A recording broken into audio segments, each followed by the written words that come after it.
Don't forget to say that's when I fell in love with Cleveland. Okay. I'm like, we ain't capturing this. Always recording.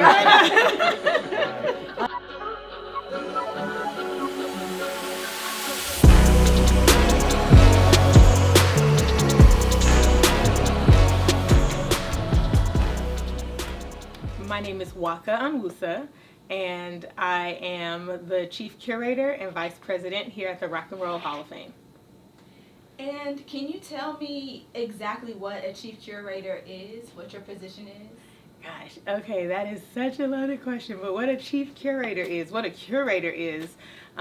took me a while to really understand and get an idea of what a curator is. But basically, the long short, you're the storyteller, identifying key artifacts, identifying key photography that you want to help tell the visual story of your narrative.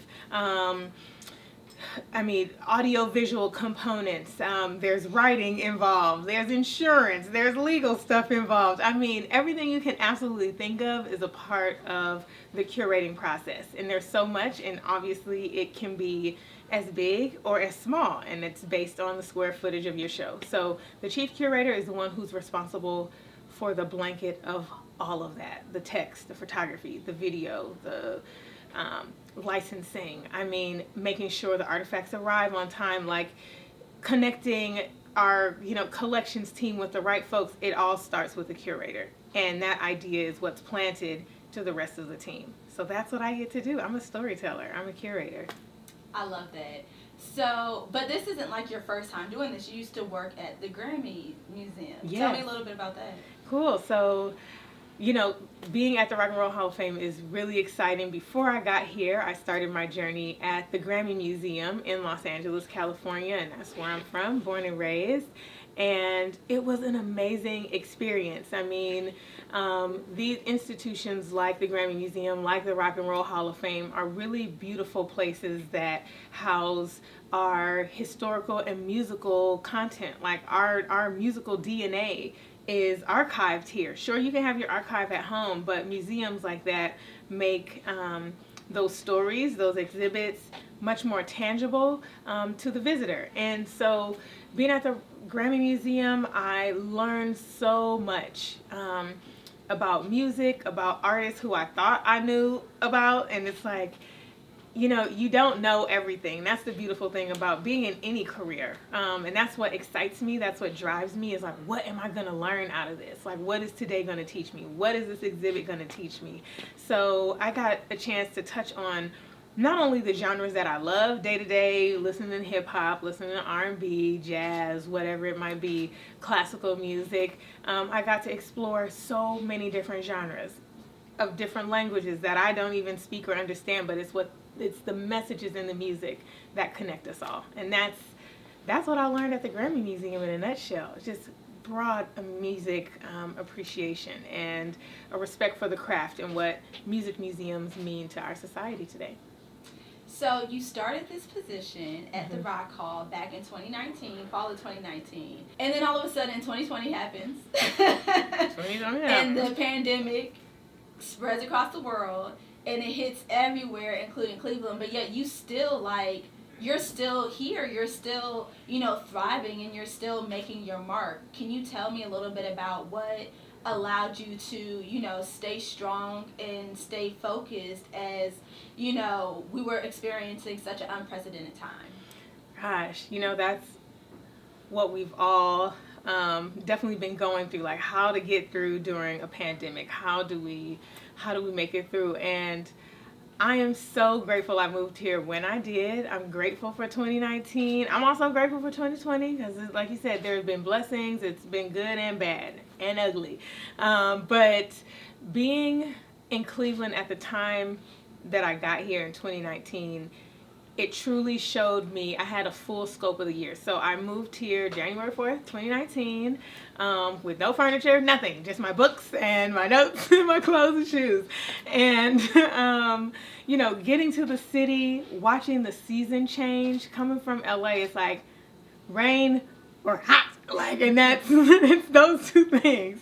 And so to really have a fall and a spring and to really go through seasons was something that was so beautiful to me, and I think I learned something in each transition of a season. It was a moment of transformation. So that's having that experience in 2019 is when I really, really fell in love with the city, interacting with powerful moments that happened here at the Rock Hall, the Best of Cleveland, like all of these really, really great moments I got to experience. Wade Oval, the summer concerts on the east side, on the west side. Like, it was just such a great experience to interact with community. And the spirit of Cleveland, whether it's like about the Browns, go Browns, I didn't understand it until I moved here. And now it's like, I get it. I'm like, no, I have a Browns jersey. And no, I'm riding with the energy of the city, because Clevelanders, and now that I am one, I have Cleveland ID, so it's official. Do my taxes here. So being a Clevelander to me in this city, and why I'm still here and why I stay, is because the drive, the heart, the loyalty, the hard work, and the hustle is what I relate to, and that's what drives me, and that's why I'm here. And to be in this role, something that I'm passionate about, I fell in love with this museum when I first stepped foot. It was like, okay, this may be a little naive, but where do I sign on the dotted lines? This place is amazing. This place is phenomenal. It's so inspiring. And so for someone who is supposed to create stories that inspire others and to be inspired by the place where you work, it's like no brainer.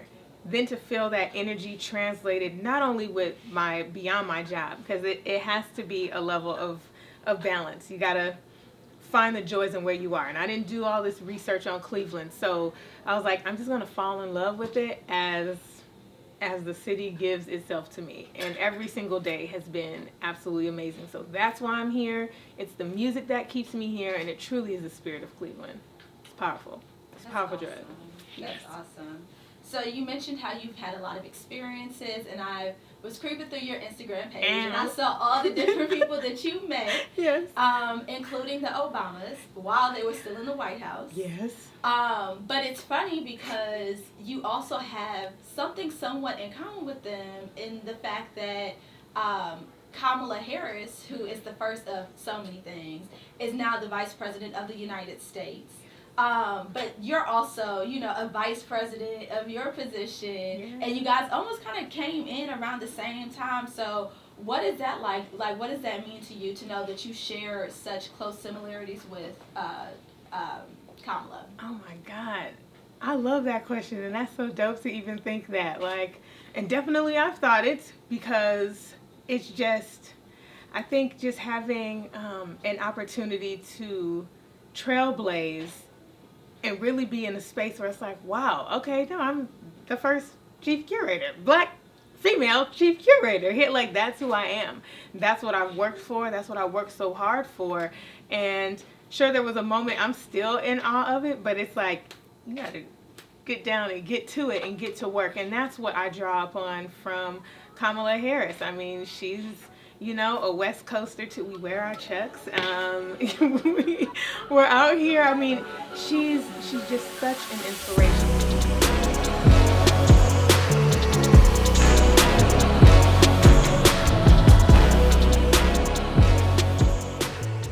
So where do you draw inspiration from?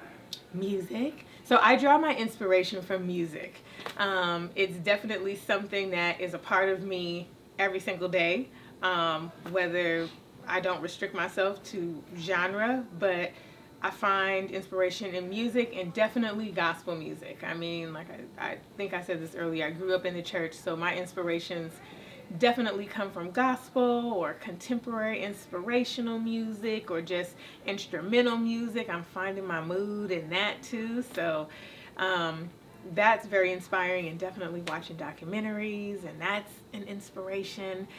Just seeing how people have their resilience and the level to overcome only feeds my soul. And even just looking at our ancestors, thinking about people that we've lost.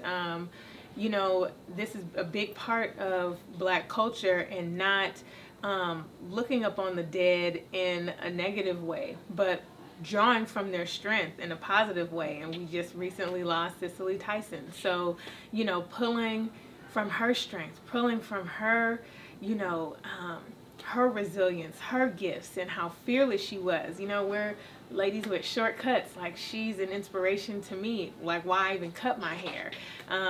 So her and Grace Jones and so many other amazing, phenomenal Black women. But drawing inspiration from our ancestors and our elders.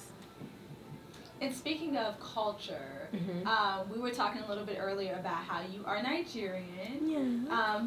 I am well versed in like the African culture, but especially Nigerians. Nice. So I know that you guys take pride in, you know, which ethnic group you're part of. Which one are you part of? So I am Nigerian American. I got to shout out my mom too. So my dad's Nigerian. My mom is from Louisiana, and I. You know, my name definitely has a meaning. Me and my siblings, we all have long names they're very significant meanings. So my name means child greater than money. It's actually Nwaka Ego Ngozi Lashira, that's my mom, Onwusa. And, but basically Nwaka Ego, it's an Igbo name. And so my dad's Igbo. And shout out to Delta State. But yeah, my name means child greater than money, and there was a significant story behind that. Like, my parents, they weren't able to have children and were, you know, wondering if they needed, you know, to go the medical route and spend a whole bunch of money on doing that, and just a whole bunch of things going on with my family. But I came along in that 7th year, so it's like beyond all of everything else that's going on, child greater than money. So that's how I got my name. That's great. And your persona even obviously feels greater than money. Like, you're so rich in your spirit, but you don't. It's just, you're awesome. Come on. Yes. So again, going back to like your Grammy experience, as I was again scrolling through, I saw that you've met so many different people, so many different singers, even actors of different genres when it comes to singers. What is your most memorable experience? Ooh, okay. So my most memorable experience, okay, I would say to another revolutionary woman who we celebrated January 10th, that would be Afeni Shakur.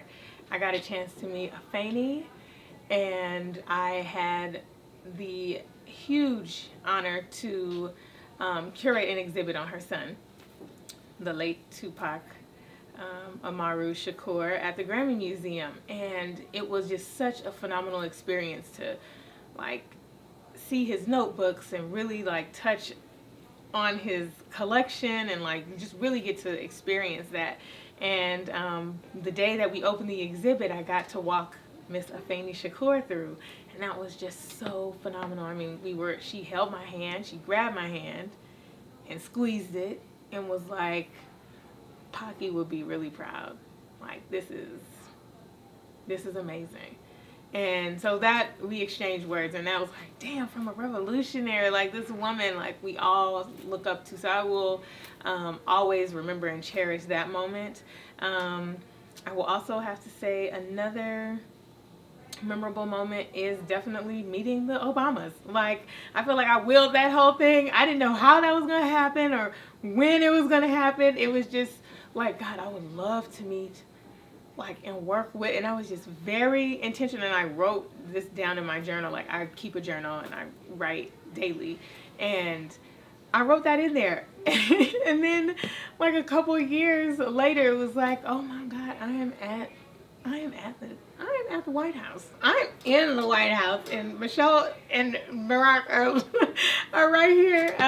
No, it was so amazing. But I got a chance to, while I was the education coordinator, I got a chance to interact and create curriculum and identify kids from across the country for their In Performance at the White House series. And it was a great experience and a phenomenal team that I had a chance to work with. So getting to do that, meeting some of the people, I mean, Aretha Franklin was in the room, and meeting Smokey Robinson and LeVar Burton reading Rainbow. I mean, like, it was crazy. And I had grits in the White House. Like, it was it was an amazing experience. So there are more like that. I mean, gosh, meeting Taylor Swift, doing her exhibit.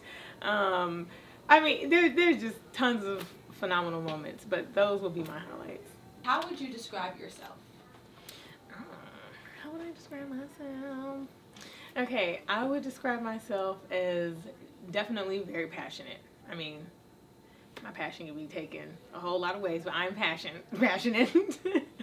I think I'm funny, so I'm gonna say that. You asked how I feel about myself, so I feel passionate. I feel that I'm a funny person with a good humor.